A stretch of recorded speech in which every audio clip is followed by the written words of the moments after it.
Hello, everybody. My name is Clarence Rick Napier, the president at 321 Biz Development. I'm also the president of an insurance brokerage that offers Medicare services, long term care, insurance, disability, employee benefits, annuity rollovers, and other life and health related insurance services.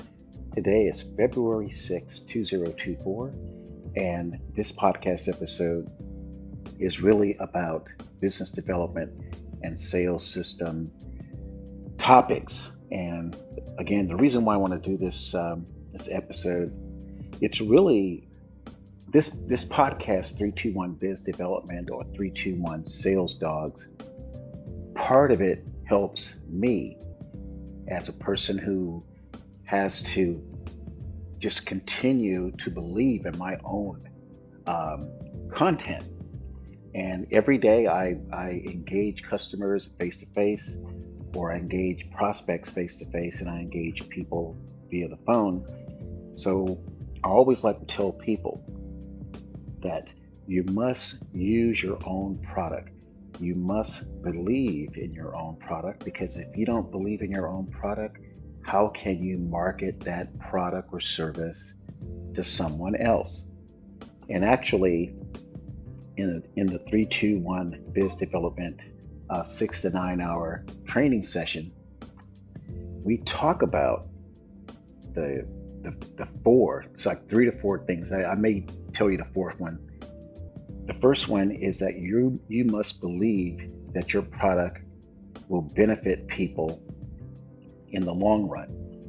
The second one, your product must put that person in a better position after they use your product than that person was before they used their product, before they use your product. And the third one is your product or service must have or must be on a platform where you can have some predictability in moving that product or service with a high probability that you'll close. So 40, 50, 60, 80% probability is what I expect when I use my own product to reach out to contacts and prospects that I'm looking to do business with. So it's very important to know that. But you know what?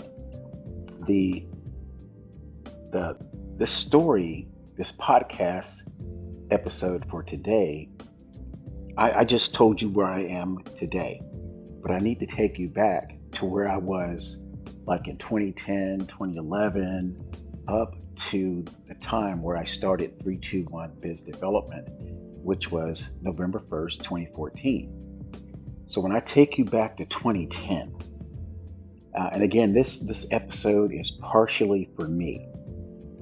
And if you find some benefit out of it, then please, I thank you for finding benefit out of this episode.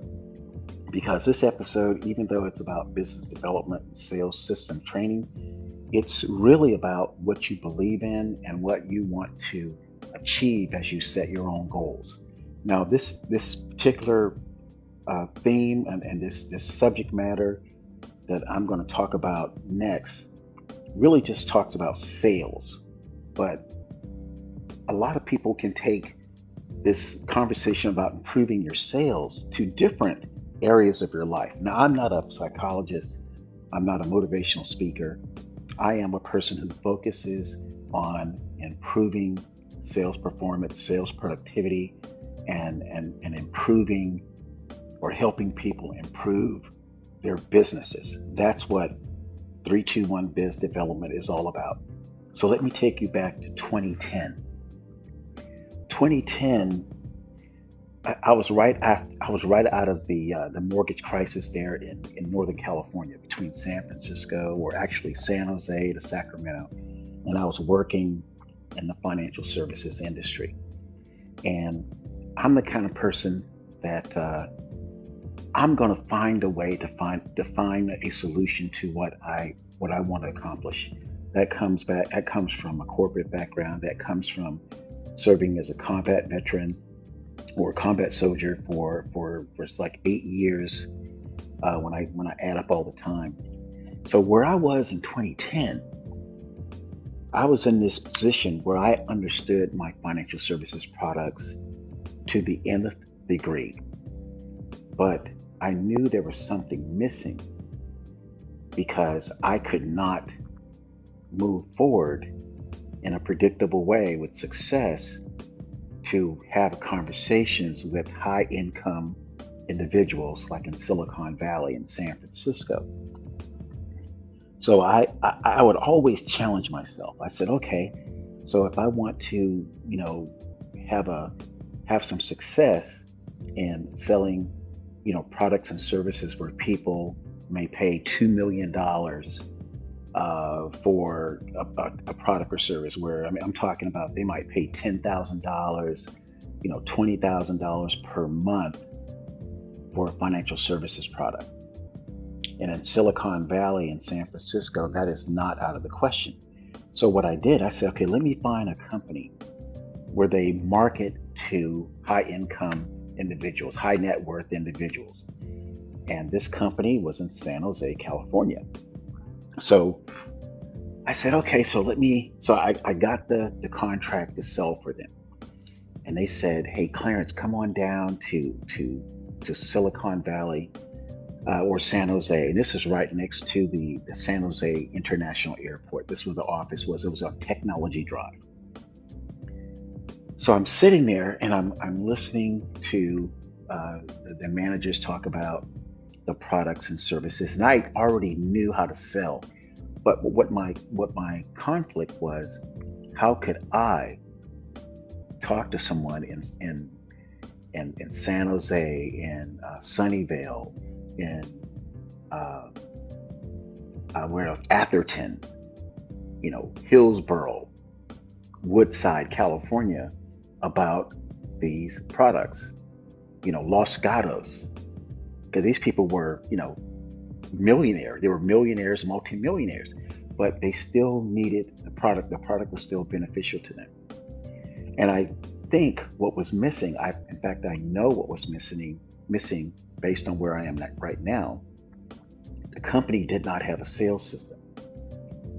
Where they spent most of their time was, this is how great our product is. This is what it does. This is what a person can expect financially as a significant benefit to purchasing this life insurance, this whole life policy, this IUL. This is what they can expect. And I was great with that. But what was missing is this conversation. And the conversation that they did present wasn't consumer friendly. It was, take this booklet and flip these pages and spend the next 30 to 45 minutes, telling this customer what this product will do. And deep down inside, I had a problem with that, because I sold in corporate America, and selling in corporate America and selling as an independent agent are like 180 degrees, difference in terms of how it's supposed to be done. So I recall at one point I had a car that was not working, but I still wanted to go. So my spouse dropped me off in downtown San Jose. And this is also the time, like I said, it was right after the real estate mortgage crisis, and I had a problem with my own property, such that I'm just really letting my hair down, where I didn't miss the mortgage payment. I tried to send the check in so that when the check arrived, the money was also in the bank. But for some reason, the check arrived before the money was in the bank. And that caused such a problem that I lost access to my checking account. So I'm just being real with you. This is where I was in 2010, 2011. So when I got to San Jose, and I'm struggling paying this $3,000 a month mortgage, I had about $50 in my pocket. I kid you not, I had $50 in my pocket.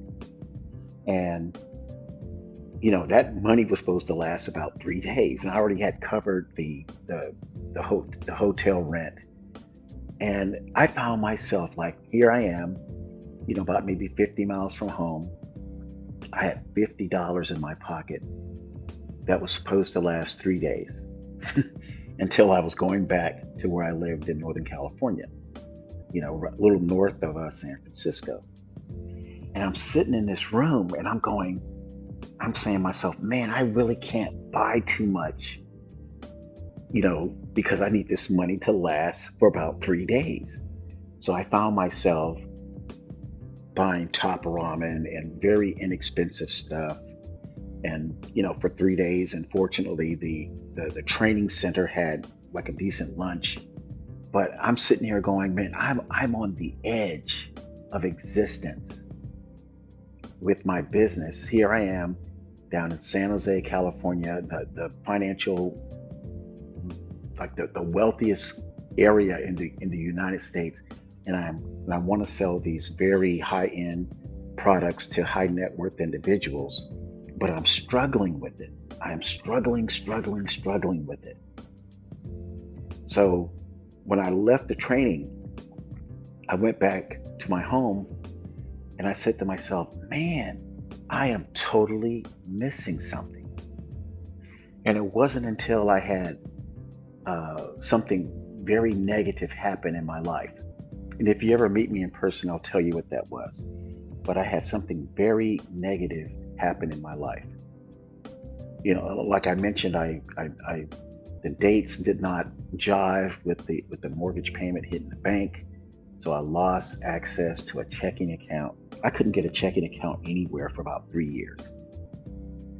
And finally, I remember when I finally got, I think I had to wait some time or something, whatever it was. But when I finally got access to a major bank checking account, it was almost like I was returning to normal society.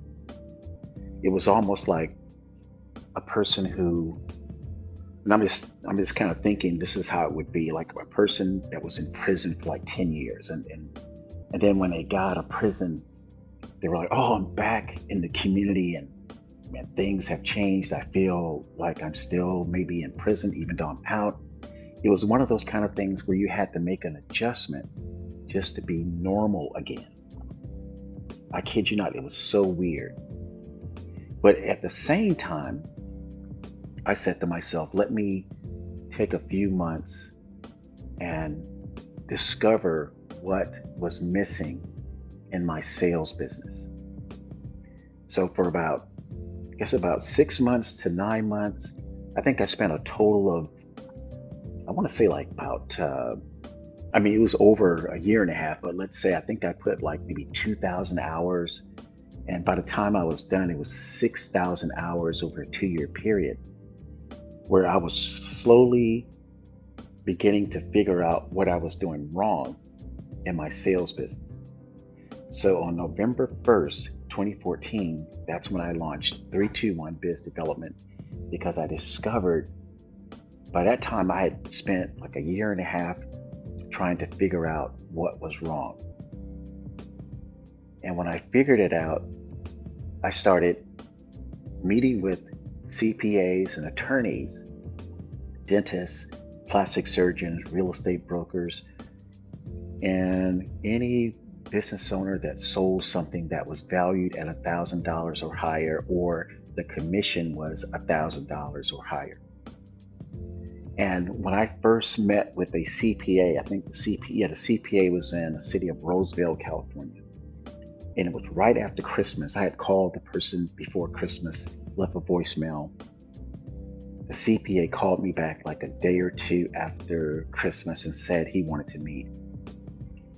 And so I met with the CPA at his office in Roseville. And I asked him some questions. He was very gracious, very friendly. That's because I had a list of questions to ask. And at the very end, he decided to hire me to assist with some business development and sales system training. And when I left, he asked me this question.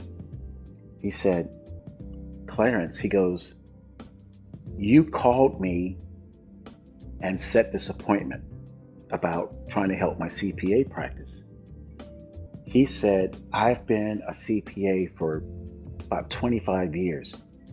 He said, I've never been able to pick up the phone and call someone about working with my CPA practice. He says, how were you able to do that? How were you able to pick up the phone and call people that you've never met to ask for that appointment to see if you can help them with your product or service? And it was that day, that's when I finally said to myself, I have something.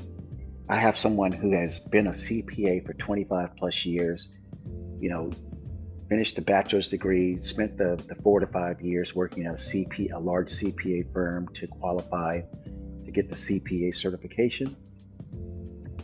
And then have that same person compliment me about my approach to getting the appointment and closing the deal.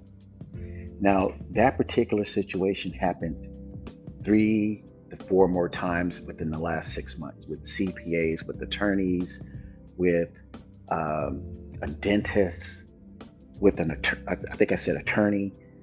And that's when I realized that I had figured it out. And that's what I want to leave with people right now is, now whether you become a 321 Biz Development client, that's totally up to you. Like I said, part of this podcast episode was just to refresh my energy in my business, because I don't have anybody to call. I can't pick up the phone and say, hey George, hey Mary, help me with my business, because I'm the one that's helping other people. I have no one to call. So when I create these podcast episodes, part of it is really for me to re-energize my feeling about my business and about how I can continue to help people. So I just want to let this podcast episode hit your brain, hit your heart. And if you need to reach out to me about your journey and your struggle, please give me a call at 239-748-1400. Visit my website at 321bizdev.com. Maybe you can be a podcast guest. As a way to become a client and just to let people know, as soon as I move into my new property or have a studio, we're going to have what we call online networking sessions where business owners can call in and talk about their businesses for 2 to 3 minutes, about maybe 2 to 4 times a week. We also have a digital magazine that's is digital and it's also in print form, and we'll have opportunities for people to advertise in the digital magazine. That also comes with the online networking session included. So I'm going to leave you with that. You have a great day. Thanks for listening. Bye-bye.